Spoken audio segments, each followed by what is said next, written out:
கிறிஸ்துவுக்குள் அருமையான தேவனுடைய ஜனமே, உங்கள் யாவருக்கும் இறைமைந்தன் இயேசு கிறிஸ்துவின் இனிதன நாமத்தில் அன்பின் வாழ்த்துக்கள்.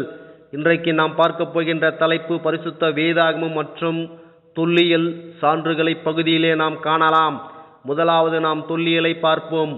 தொல்லியல் என்பது பண்டைய காலத்தில் வாழ்ந்த மனித சமூகத்தின் வாழ்வியல், அவர்கள் பயன்படுத்திய பொருட்கள், கலை மற்றும் கட்டிடக்கலைகள், கல்வெட்டுக்கள், நினைவு சின்னங்கள், எழுத்து முறைகள், நாணயங்கள், குகை ஓவியங்கள், புதை படிவங்கள் இவையாவற்றையும் அகழ்வாய்வு செய்து அம்மனித சமூகத்தின் வரலாற்றை எழுத உதவி புரியும் அமைப்பே தொல்லியலாகும்.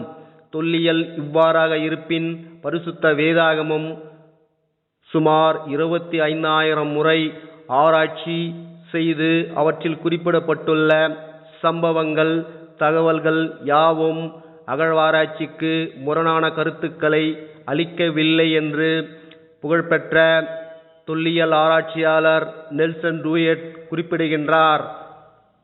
எனக்கு அருமையான தேவனுடைய ஜனமே, நம்முடைய பரிசுத்த வேதாகமும் எத்தகைய மகத்துவங்கள் நிறைந்தது என்பதனை நாம் அறிந்து கொள்ள முடிகின்றது. முதலாவது, நோவாவின் ஜலப்பிழையும்.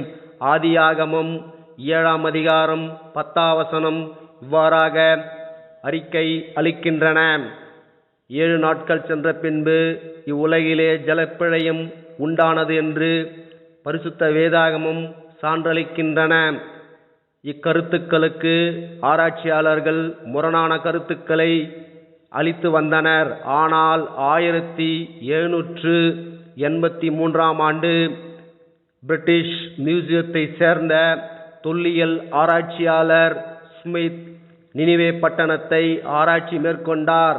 அவர் நோவாவின் வெள்ளப்பெருக்குக்கு ஆதார சான்றுகளை அளிக்கின்ற கல்வெட்டுக்களை கண்டுபிடித்து உண்மையிலே நோவாவின் ஜலப்பிழையும் உண்டானது என்பதனை இவ்வுலகிற்கு அளித்தார்.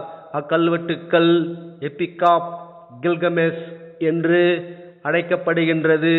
அடுத்ததாக, நோவாவின் பேழை அரராத் மலையில் தங்கிற்று என்று ஆதியாகமம் 8ஆம் அதிகாரம் 4ஆம் வசனம் குறிப்பிடுகிறது. இந்த அரராத் மலை துருக்கி தேசத்தில் இருக்கின்ற ஆராய்ச்சியாளர்கள் அவ்விடத்தினை ஆராய்ச்சி செய்து நோவாவின் பேழையை நாங்கள் பார்த்து வந்தோம் என்று அறிக்கையை இவ்வுலகிற்கு அளித்தனர். அடுத்தபடியாக 1955ஆம் ஆண்டு பிரெஞ்சு தேசத்தை சேர்ந்த தொல்லியல் ஆராய்ச்சியாளர் பிரின்ஸ் அரரா என்கின்ற ஆராய்ச்சியாளர் அங்குள்ள அரராத் மலையினை ஆராய்ச்சி மேற்கொண்ட பொழுது அவர் ஒரு மரத்துண்டினை கொண்டு வந்து ஆராய்ச்சியை செய்தார். வால்டஸ் பல்கலைக்கழகம் அந்த மரத்துண்டினை ஆராய்ச்சி செய்து அறிக்கையை வெளியிட்டன. அது என்னவெனில், இது 5000 வருடங்களுக்கு உட்பட்ட மரத்துண்டாகும். இது கைகளால் இழைக்கப்பட்டதும் கீழ்பூசப்பட்டதும் இருக்கின்றன என்பதனை அரராத் மலையில் கண்டெடுக்கப்பட்ட பேழையின் மரத்துண்டுக்கு வால்டஸ் பல்கலைக்கழகம் ஆதாரத்தை அளித்துள்ளன. அடுத்தபடியாக, ஆபிரகாம் வாழ்ந்த ஜென்ம பூமியாகிய ஊர் உள்ளனவா என்பதனை அநேக ஆராய்ச்சியாளர்கள் ஆராய்ச்சி செய்து வந்தனர்.